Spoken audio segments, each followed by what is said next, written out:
people in Arlington are supportive of the idea of having a diverse community.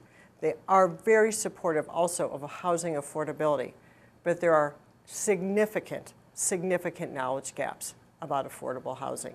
People don't understand how much rent has gone up, for example, how much it takes to really afford comfortably a one-bedroom apartment in Arlington. I mean, we're not even talking largely about home ownership here.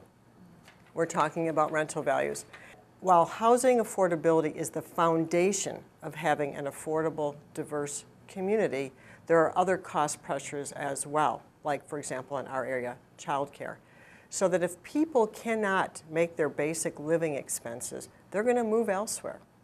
And they will not be able to put that money back into the local economy. So very much what we're out there talking to people about is economic development and sustainability, and the key role that housing affordability plays in that.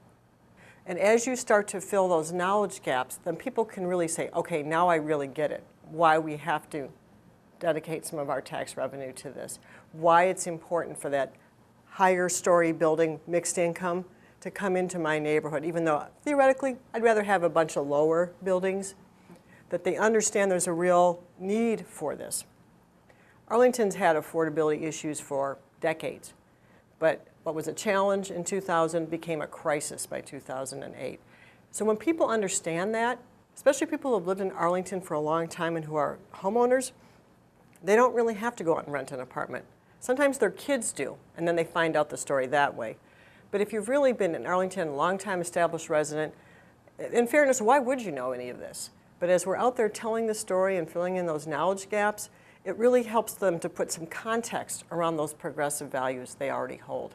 And we find that that's a very effective way of growing our advocacy circle, if you will, and asking neighbors to tell other neighbors those stories, so that if there's a proposal on the edge of your neighborhood to put up 5 stories instead of 3 to allow affordability in those extra 2 stories, that people will be favorably disposed.